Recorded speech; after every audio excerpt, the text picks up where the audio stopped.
Hey y'all, welcome to the Southern Appalachian Herbal Podcast. I'm Judson Carroll and I'm an herbalist. I'm also a wild crafter, a gardener, and herb grower. I'm coming to you from high atop the beautiful Blue Ridge Mountains of North Carolina, just a stone's throw from the Tennessee line, overlooking the Pisgah National Forest. Absolutely surrounded by the bounty of God's green earth. I spent most of my life wandering these mountains and learning about plants from the old timers and all sorts of characters. On this show, we'll talk about herbs and how to use them, how to find them, how to grow them, how to make preparations. We'll talk about a lot of things. We can also talk about permaculture, homesteading, foraging, and living off the land. Most anything, really. You can email me at southernappalachianherbs@gmail.com if you have a question or a comment. You can also contact me through the Grow Network, where I'm a regular contributor and a moderator for the forums. And my blog is, of course, southernappalachianherbs@blogspot.com. All right, y'all. I'm going to sit my guitar down and let's talk about herbs.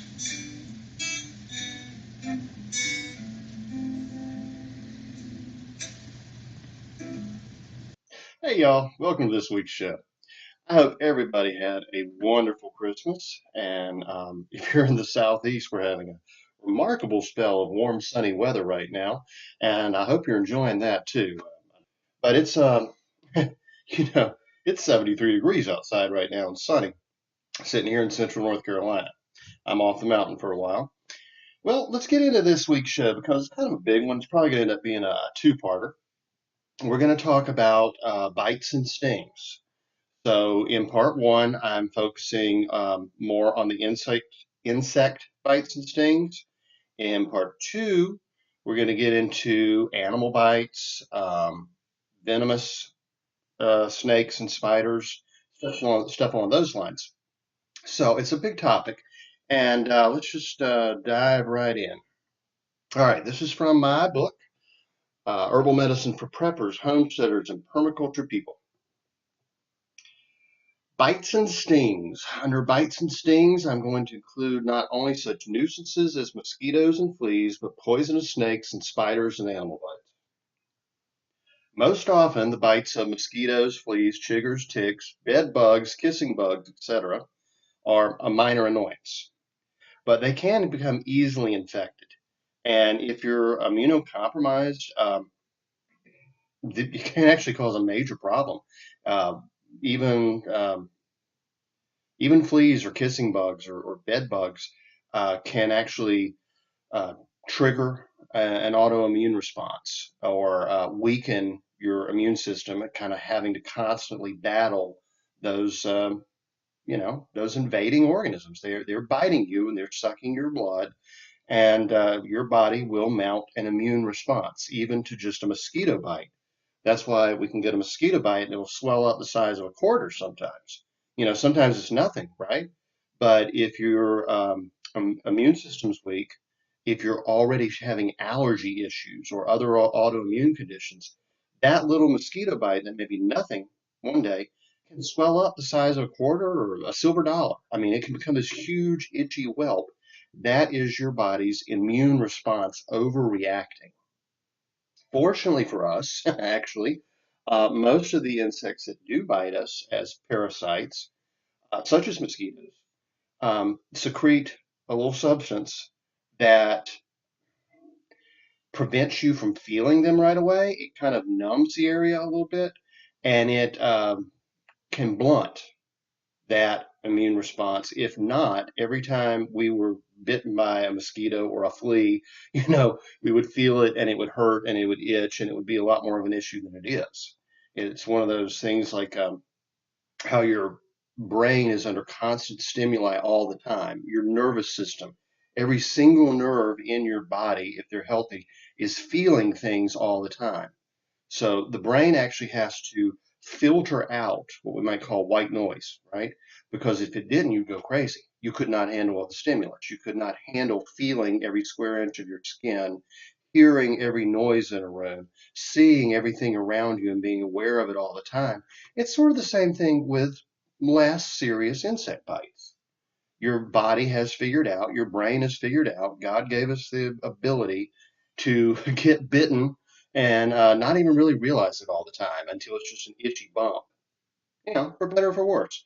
On the bright side, that makes life a lot more pleasant. On the not so bright side, these mosquitoes and such can carry viruses. Ticks can carry, Lyme disease, Rocky Mountain spotted fever. I mean, bad stuff. Um, so I do think prevention is really where we should start. Okay. Most often, the bites of mosquitoes, fleas, chiggers. Oh, I hate chiggers. They're just a minor annoyance, like I said, but they can also easily become infected. Now, this can happen because the insect had, germs on it, or it usually happens more often because you scratch it and you're putting germs from under your fingernails into your bloodstream, even just minor insect bites. But I can tell you, to me, nothing quite compares to chiggers. I mean, yeah, I'm an outdoorsman. I love to be out in the woods, hunting, fishing, foraging, the whole bit. Well, I'm down in Georgia. I went to University of Georgia. I loved the Athens, Georgia area. North Georgia is one of my favorite places on the face of the earth. And went out in the woods to fish with a good friend of mine, and we were catching catfish, and oh, it was great. We were frying up those catfish, and he is a big time hunter from Florida. I mean, he knows all about bugs. I don't have to deal with quite so many of the stinging, biting insects and even snakes up in the mountains where it just gets so cold. So between the two of us, we were taking every precaution. I mean, jeans tucked into the boots. We had deep woods off. We were just sprayed down with it. And I guess we just hit what you might call a nest of chiggers or red bugs. Oh my gosh. Next day, I woke up. I must have had 300 or 500 chigger bites. I am not kidding. They got all over me. And I mean, of course, I grabbed some Benadryl. I started putting on Cord-Aid, but then this older lady said, "Well, you know what we do for chigger bites? You put a little bit of nail polish on top of the bite because the chigger's down in there and it'll suffocate it." Well, that's not actually true. The jigger bites and leaves. You don't feel it. It's very small, but you have an immune response to a chigger bite that makes it feel like there's a bug under your skin. It will drive you insane. And when I did what she said and took clear nail polish and put it on every one of those bites, I sealed in infection. And within, gosh, 24 hours, what would have just been an annoying, covered in bug bites situation became almost death. I mean, the fever shot up. I mean, I was having a full-on infection. I can turn into blood poisoning. You can die from that. Well, there was a little old GP, an old general practitioner in town, probably the only doctor I've trusted in the last 25 years. He was in his 80s. Brilliant man, Dr. Vickery. Doc Vickery, he had done just about everything in life. He was a medical doctor, okay? He also had a PhD in archaeology, spoke, I think, 5 languages. He had master's degrees in art. He was an excellent painter. Oh, and another doctorate, I think, if I recall correctly, it was another doctorate in architecture. When they tore up the highway, he got all the concrete and everything and built a replica of the Great Wall of China in his backyard. I mean, that was just brilliant. He was also a restaurateur, owned restaurants, and just a fantastic person. Loved him, loved his wife, Miss Vickery. She was a huge Atlanta Braves fan. Anyway, I enjoy getting to meet those people. But Doc Vickery, he was probably, oh, I'm going to say 5'2", 5'3", and in his 80s. So here I come in. And I was still recovering from my back injury. And if you don't know this about me, I injured my back severely when I was about 19 or so. And I was actually paralyzed for a while, and I was healed through a miracle, and it changed the course of my life. But I was still having a lot of pain at this time, and my sciatic nerve on my right leg would get especially inflamed. Well, Doc Vickery takes one look at me. He knows what's going on. GPs have seen it all. They can treat everything. That's when doctors were good. Okay, when everybody started specializing, that's when our medical care system fell apart. A general practitioner is still a doctor you can trust if they're above a certain age. If you find one, you're lucky enough to find one, stick with them. Okay. And you don't hear me recommend doctors very often, but I will this time. Anyway, he gives me a shot of antibiotics and a shot of hydrocortisone. And no, I'm sorry, probably prednisone. Yeah. Yeah, that'd probably be it. Yeah, a shot of antibiotics and a shot of prednisone. And he stuck that needle right in my right hip, directly into that sciatic nerve. And I don't even remember the next 10 minutes because I blacked out immediately. When that needle hit that area of muscle and nerve that was so inflamed, and I was already running a fever and my blood pressure was elevated, I blacked out, and my 6'4", 220 pounds came crashing down on that little old man. So my point of all this is do take insect bites seriously, and prevention. Prevention is the place to start. Now, I mentioned that we were using deep woods off, okay? I believe it that still has DEET in it. DEET is a chemical insect repellent, and if you're in a situation with chiggers and such, yeah, I'd have some on me. I mean, it's what the old folks call bug dope. I mean, it just really is a good insect repellent. It actually helps prevent them from smelling you. They smell you, and that's why they come to you and bite you. Well, the problem with DEET is it's very dangerous. It can actually cause, especially in small children, pregnant women should really be not using it if there's any other option. It can cause brain damage. It can cause birth defects, developmental issues, really, really nasty stuff. Okay. But, in an emergency, you're looking at life and death, you have to weigh out your options. And, we don't usually think of bug bites as a matter of life and death unless you have a severe allergy, but they can be. I do recommend having some DEET on hand. Okay. I recommend um, trying not to use it in every way you can, coming up with every other option. And I was really fortunate, I have an association with the Grow Network. I'm a moderator on the forums and I write for them a little bit. I taught a class on bitters over there and interviewed Marjorie Wildcraft on my show before, and they're just wonderful people. I cannot recommend highly enough that everyone should join the Grow Network forums. And we have discussions there about everything from cooking to gardening to herbal medicine on a weekly basis. Just great people. None of that Twitter flaming, we don't tolerate any of that. If somebody's a jerk, we just tell them to leave. And if they don't leave on their own, we kick them out. And that so rarely happens because it's such a great group of people. I mean, in, I don't know, 3 years, we've had two problems. That's it. Wonderful group of people. Well, there was a whole series on herbal insect repellent. Let's put it that way. Let's see, Julie James was the teacher. She's an herbalist. You may follow herbs. You've probably heard of her before.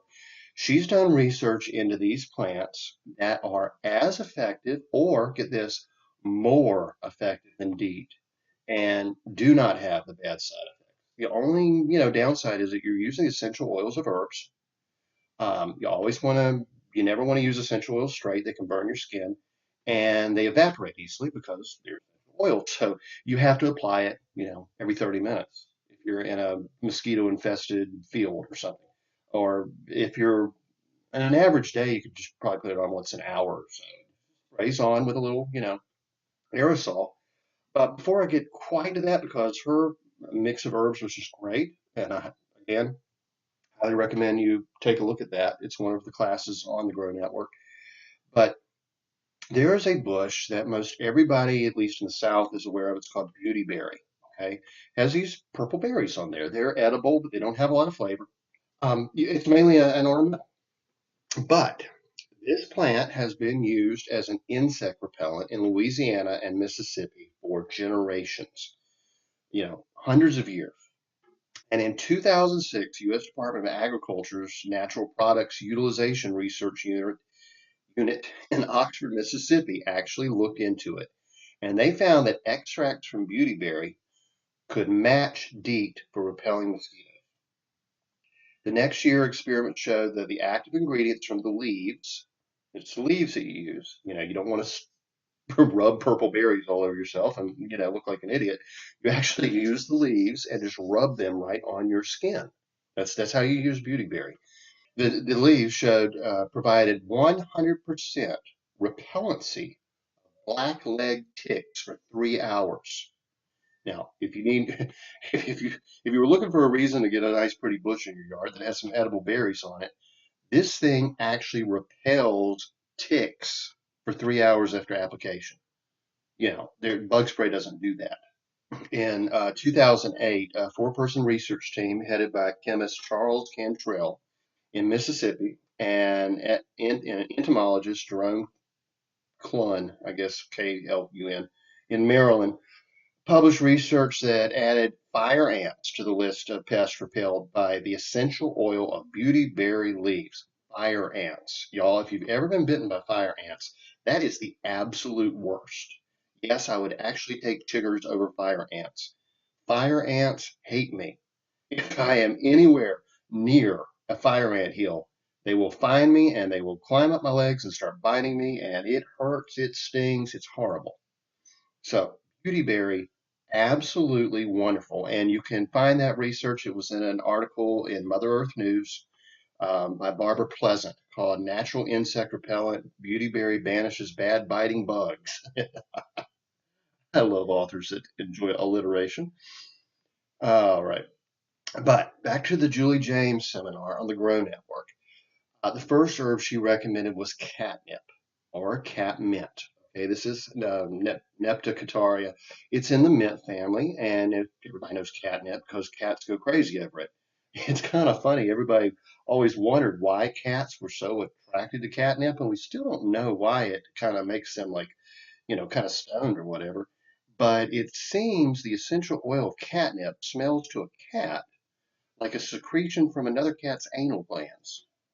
So take that for whatever you will. And next time somebody tells you how smart and clean cats are, just remember what they're most attracted to.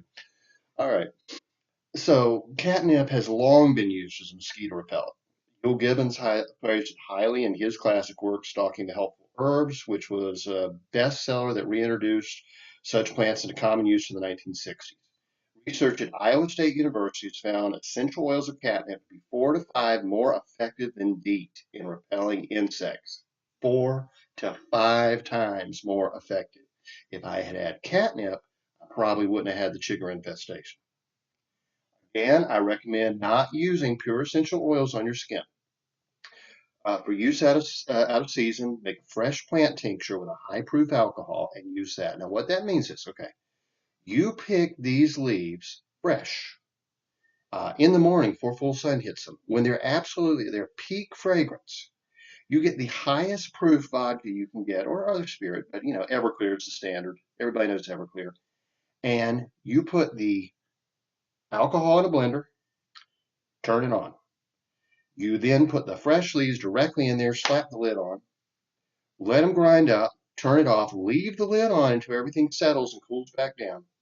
Then put it in a jar, store it for about a month. Then you can strain the alcohol off of the leaves, and you will have preserved all of those essential oils. You have to use a high proof alcohol for that, not because it necessarily extracts the oils more, but well, actually it does. But the main thing is because the leaves that you're putting in there are full of water. So if you put that with 80% vodka, 80 proof vodka, that's 40% alcohol. As the alcohol draws the oils out of the herbs, it also draws the water out of the herbs. The water then dilutes your tincture, and the herbs can begin to rot. So when we use a fresh plant tincture, that's the way we want to do it. High proof alcohol, quick and sealed off so the oils don't escape, don't evaporate. That's what we're looking at. And there's several herbs that is preferable, and I will talk about those as we get to them in future shows. Now, yarrow that we have talked about is so good for stopping bleeding and various other things. It's also an herb that has been studied as an insect repellent. It's used identically to catnip. Yarrow has been widely studied by this use. It was even used by the U.S. military as an insect repellent before DEET. All right, the wormwood family. Again, one of my favorite families of herbs. This would include wormwood itself, mugwort, southernwood, white sage, etc., etc. Anything that's in the artemisias. Been used since ancient times as one of the most effective insect repellents. Herbs may also be used to disinfect and soothe insect bites. Some are strong enough to help expel parasites. That's why it's called wormwood. People used it to get rid of intestinal worms. They are all bitter, they're good for digestion, and they're some of our most underutilized herbs. I believe these belong in every garden. Always use them with care, though, because of that worm killing property. Well, pregnant women should not use them at all, okay, internally. Um, it could cause a miscarriage. And in large doses, they can be toxic to anyone, actually. There's thujone in there, which is, according to legend, a little psychedelic, but it can get toxic. Okay, so wormwood, white sage, mugwort, all just excellent herbs to have on hand. And this is not garden sage. This is the white sage that Native Americans burn and smudge with when they go in a room and they, whether you believe it kills germs or drives away evil spirits. I tell you one thing: burning white sage does, it gets rid of the bugs in the room. It's our ancestors had a lot of uses for herbs just for getting rid of bugs. They used to strew herbs all over the floors of the house, all through churches. They were called strewing herbs. So that when people walked over them, all those essential oils were released. And I mean, I'm talking European tradition now, but very similar to the way Native Americans used the smudge, but and incense, which were the same purpose. People back then didn't bathe a whole lot, and everybody kind of stunk, and there was a lot of manure in the streets. Especially if you went into a holy place, you wanted a nice smell, right? But those smells, those burning herbs like myrrh and frankincense that you might remember from recent Christmas stories, not only smell good and are not only still used in the incense burning Catholic churches today, which is one reason the Catholic Church smells so good. They were away insects, which were a huge issue in ancient times. They help kill germs, and they can be used for disinfecting wounds. They can be used for all kinds of stuff. There were very specific health reasons why people used to fumigate with herbs. Geranium, um, geranium is an insect repellent and good for soothing bites. Any of the geraniums. Eucalyptus, which is in the myrtle family, everybody knows eucalyptus is just great as an insect repellent. Again, that essential oil, do not use it plain on your skin because it will burn you. I've seen that happen, especially with eucalyptus. Lavender is a useful herb to repel mosquitoes. We use it in cooking. People know as a calming scent. It's in the herbs of Provence. Lavender has been used for centuries to help keep bugs out of clothes, just by putting it in the clothes, in the drawer or in the closet or whatever they had. I can't remember the name of what they had before closets, but you know what I mean. Big wooden chests, and you hung your clothes in there, or just a chest you folded. They would put lavender in there to keep the bugs out. Folk tradition holds that eating a lot of garlic and onions regularly helps repel insect bites. Apparently, it works for some people and not for others because I eat tons of garlic and onions and I am a mosquito magnet. But when I eat fresh ramps, the ramps that grow in the mountains, ramps, ramsons, wild leek, whatever you want to call it, wild garlic, it's more of a leek. But anyway, ramps are my favorite herb to forage for. They're absolutely delicious. And when you eat them raw, the bugs will definitely stay away from you. So will people. But you will sweat and smell like the strongest scent of garlic you can imagine. You will be sweating the scent of ramps out of every pore.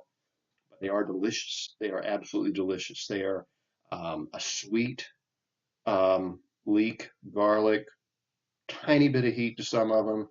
Just fantastic. Let me tell you, you get some ramps and you chop them up almost like a pesto and add in some olive oil and some crushed red pepper, salt and pepper. Make a spread out of that. You could throw some nuts in there, if you want to do it like a pesto. You could throw some Parmesan cheese in there, even better, right? But I mean, one of my absolute favorite treats is taking that spread and then eating it with some ham. Ooh, what a combination. That is an excellent combination. and a little bit of blue cheese. There is something about that combination of that funky, spicy garlic flavor with some salty ham and a little blue cheese. It's just, oh, it's one of the best things. With a glass of red wine, you are set. Trust me. All right, let's get back to herbs here. Mints. All right, mints, like I said, catnip, all the mints can be used this way. Spearmint, peppermint, watermint, pennyroyal. Yule Gibbons was especially fond of horse mint. Any of the aromatic mints can be rubbed on the skin. Just take the fresh leaves, grab a handful of them, rub on the skin, and they're going to help keep bugs away, especially mosquitoes. Many of the aromatic culinary herbs have strong volatile oils that can be used to help repel insects. These include rosemary, basil, oregano, and lemon balm, probably others. And again, you're just taking those fresh aromatic leaves and just rubbing them on your skin, especially the areas where you sweat. I mean, around your neck, your armpits. I mean, anything that the softer areas of your skin the mosquitoes love so much. But this is also really good one for ticks. And there's a long folk use of people stuffing these herbs in their shoes to help keep ticks off and red bugs, chiggers, anything that comes up from the ground like that. Oh, let's see. Marigold. Marigold is not calendula. Now, this is the Tagetes, Tagates, however you pronounce it. Um, Marigold makes effective bug spray using either a tea or a tincture. Excellent to have on hand. Now, lemongrass is the original source of citronella, like the citronella candles you burn to keep mosquitoes away and such. You can use it the same as catnip. You can rub it on your skin the same as you would any mint. What is actually really cool about lemongrass is you can plant it or keep it in pots all around, and it will help keep repel the bugs from getting in your garden or the mosquitoes from coming up on your porch. Really good to have. And hey, if you love Vietnamese food and Thai food as much as I do, you're probably going to want to grow some lemongrass anyway. My word, that soup is phenomenal. All right. Many herbs have been used as stored clothing, as sometimes it's what they call sachets. Those little cloth bags of aromatic herbs. That's another way that people just traditionally kept bugs out of their clothes. Camphor is the one most known. We still find it in like mothballs. Camphor is derived from the sap of an Asian tree in the myrtle family, like eucalyptus. And it's not generally recommended for internal use, although you will find some in the large Swedish bitters. It can be toxic, but it's really good for insect repellent. Mice hate it too. Mice and flying squirrels that like to get in the attics and up here in the mountains. They hate mothballs. They hate the smell of camphor, but so do moths. Cedar and juniper. That is why all those old trunks and chests and closets were made of cedar wood or juniper wood.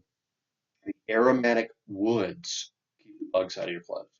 And also a reason humidors for cigars are made from cedar. There are actually little bugs that will get in there and eat up your cigars. The original purpose of making that humidor out of cedar was to prevent insect infestation. Well, if you've ever had a good Maduro cigar that's been stored in a humidor, oh my gosh. That is, I mean, you get flavors of leather, rose petals. I mean, it totally changes the nature of a cigar. And people still use it for flavoring today, not even knowing its original purpose. Myrrh and frankincense, as I mentioned, it was probably when the Magi brought myrrh and frankincense and gold to the Christ child.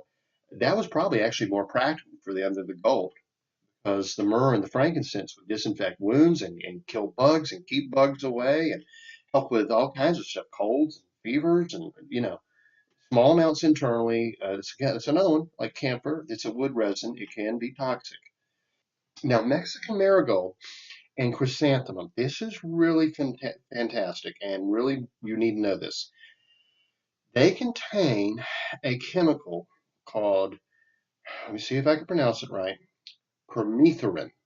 Okay, to me it's spelled permethrin, but apparently doctors like to say permethrin. And if you don't pronounce things the right way, they look at you like you're an idiot and they don't pay attention to you. I'm fine with that because I don't care if they pay attention. I'd rather them not pay attention to me. But permethrin is an insecticide. It will repel and kill bugs. You can plant it in the garden to help keep the bugs from coming in and eating your vegetables or attacking your roses. You should be growing some chrysanthemums, Mexican marigolds, and Mexican marigolds, two different herbs, two different plants that both contain permethrin. You should be growing this for any problems you may have with bugs or parasites. It can be used internally or externally. You can actually make a nice tea out of this, very pleasant. This has been used just for centuries. And that's the only way you can get permethrin without a prescription, unless you buy like a dog shampoo that's formulated to kill fleas. And of course, I'm not recommending anyone do that, but I have known of instances where some people have had infestations to the point where they needed that permethrin and they had no other option because the dermatologist wouldn't even listen to them, and they got dog shampoo and bathed in that, and the mites, the whatever the little bugs were that were in their hair and such, were killed. A lot of times, the only relief you're going to get is if you take matters into your own hand. Just be sure you do so responsibly, and don't take my advice. Research things for yourself. But if you had these two flowers growing there and they were dried or if they're fresh even, you could make a tea of that, and that same person could have washed their hair with that. And the other chemicals in that shampoo that caused skin inflammation and a fever and a feeling of sickness, they wouldn't have had to deal with. So I highly recommend Mexican marigold and chrysanthemum be grown by everyone in the garden and in containers. Goat's root. This is the uh, tef, teferosia, I think. Well, Teferosia virginiana. This is American goat's root. It's been used as an insecticide and a vermifuge. That means it kills intestinal worms. Tansy is another one, but tansy, the oil of tansy is toxic to humans. This herb has to be used with a lot of care. Most herbalists do not mess with tansy anymore, but historically it was a very important vermifuge. When all of our ancestors were, dying of being infested with intestinal worms, weighing the risks, they took like wormwood, small amounts, and be very careful if you use tansy at all. And I do think wormwood's safer than tansy, but that's just my opinion. Now, tobacco. It's very interesting. Yes, the demon weed, tobacco. You can make a strong tea of tobacco and spray it on plants as an insecticide. That basically gets rid of everything except tobacco worms. They love it. They're attracted to the nicotine. And they're the nastiest looking, scariest caterpillars you've ever seen in your life. They have horns. And anyway, uh, but tobacco is also very useful as what we call spit poultice. You can do this with tobacco. It's far the most effective. You can also do it with plantain. If you happen to not have some tobacco, but you see some plantain, you grab that, you chew it up a little bit, you put it on there, and it pulls the inflammation, the itching, and the pain out of that insect bite in the blink of an eye, and it can stop that overreaction by the immune system that could actually lead to anaphylactic shock. So I think tobacco should always be held on hand. Now, I mean, obviously, if you're prone to anaphylaxis, you want an EpiPen. There are actually several herbs like oh, pasque flower, anemone, even lobelia that can be somewhat helpful in preventing shock, and we'll talk a lot about that later. But tobacco to stop that localized inflammation can definitely help calm the rest of the system because it just doesn't let things escalate. And, okay, warning label on the tobacco is going to say this product can cause cancer. Well, I don't worry about chewing up a little bit and putting it on a bug bite or a spider bite, a snake bite. I mean, I would have this on hand for anything. And, also, like I said, it saved my life more than once in a bad asthma attack. So, natural, organic tobacco, the best you can get. And if you have to grow it yourself, grow it yourself. Wonderful addition to the garden that can also be used as an insecticidal spray. Purely organic, not going to hurt you. Well, unless you sprayed it on yourself or drank it. Do that. All right, so European vervain, that's actually Verbena officinalis. That is been used for centuries. I mean, to kill blood flukes. very, very serious parasites.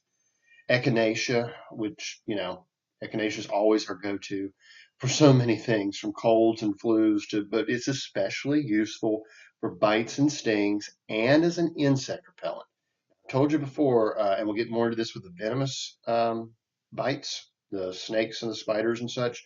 They have a necrotizing venom. That means it breaks down hyaluronic acid.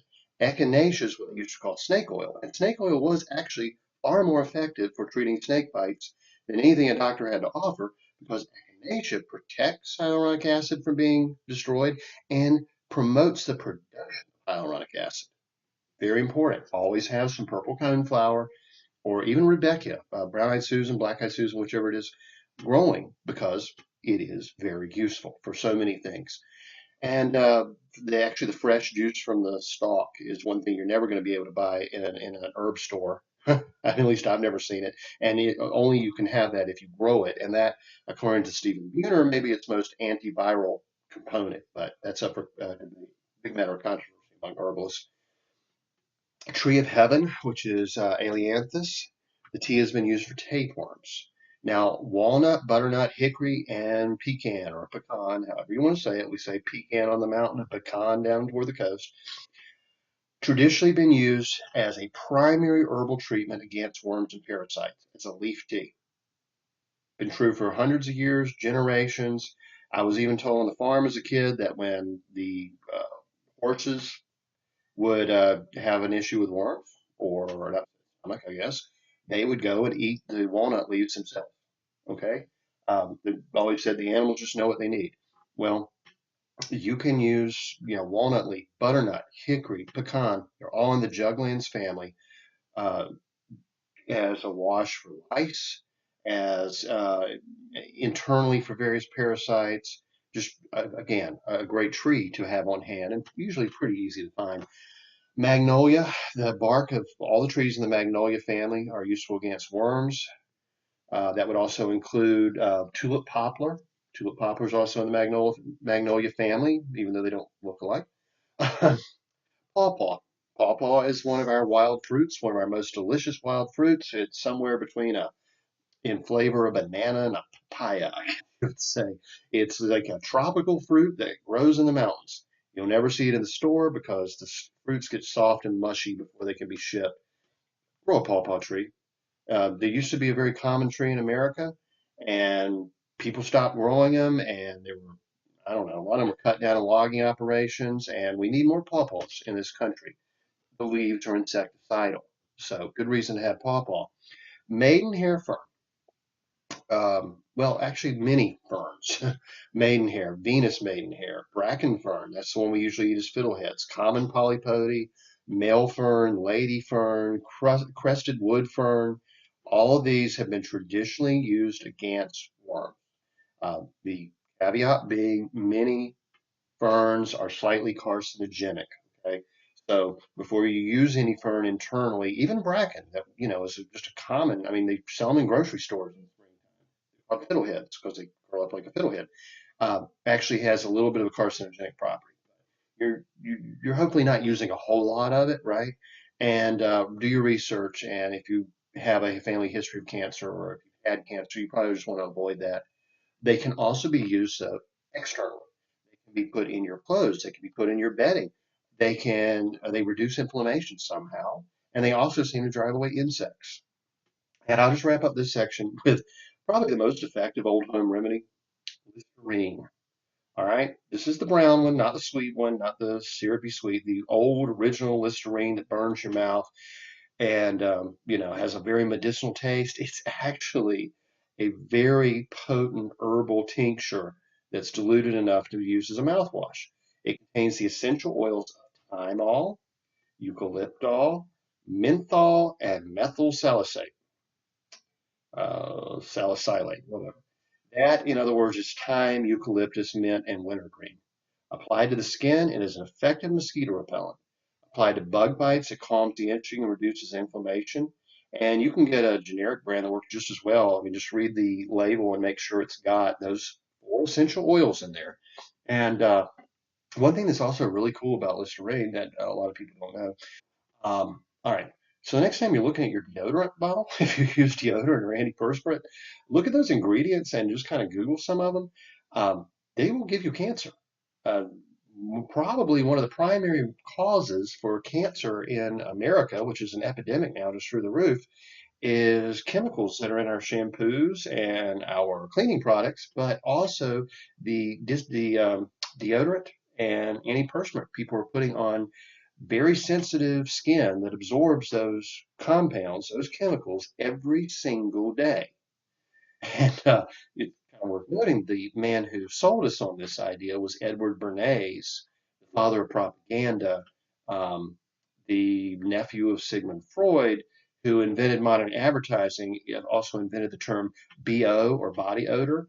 And he would get men in white coats to say, BO is a serious problem. And you can treat it by using this antiperspirant, right? He's the one that got women to smoke. He portrayed it as a feminist issue. Uh, Really a sick SOB, okay? And you can actually get rid of all that by just taking some Listerine and putting it on a paper towel or a cloth and washing your armpits with that, or suppose other smelly areas. But all I know about is armpits, okay? And a little dash of baking soda on after that. Well, it's still damp, and the baking soda will hold to it. That will lower the pH, and you'll have. It's actually far more effective than any name brand deodorant or antiperspirant. I mean, if you go camping or hunting and you apply that before you go, and you don't shower for 2 or 3 days, you're not going to come back smelling like a garbage dump. Okay, I mean, I'm serious. It's actually good stuff, and it's not going to give you cancer. But still think Listerine excellent to have on hand as a insect repellent to actually treat bites. It can also disinfect wounds. The alcohol in there, very good. It's antimicrobial, great for a gargle, great for a sore throat, great for sores in your mouth, and it could replace the deodorant and antiperspirant that could really be causing serious issues. And we're just, blindly following along. Also, I would recommend you look into alternatives to shampoo. I mean, look at your shampoo bottle and start looking up some of those chemicals. Hand soaps, hand sanitizers. You can use Listerine as a nice, effective hand sanitizer. In commercial hand sanitizer, there are carcinogens. There are things that could be causing a problem. So there you go. There's my household tip for the day. I remember the great George Leonard Herder did a book called George the Housewife, where he was a character. I'll talk about George Herder another day. But he gave some of the craziest advice and some of the best advice all mixed together. And I think he got a real kick out of imagining people trying to sort them out. But anyway, all right, y'all.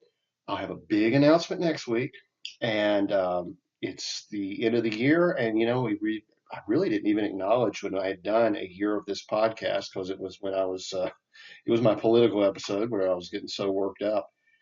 Y'all been with me a year, and it's great. I appreciate it so much. I appreciate it more than you ever know.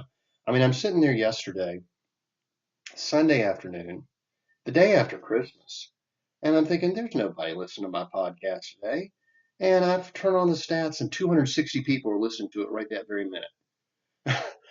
Okay, I'm gonna say they were probably stuck in an airport because everybody's flights got canceled this year. But you have no idea what that means to me. And I'm always glad to answer questions and be here for you as you were here for me. So y'all have a great week, and I will see you next time.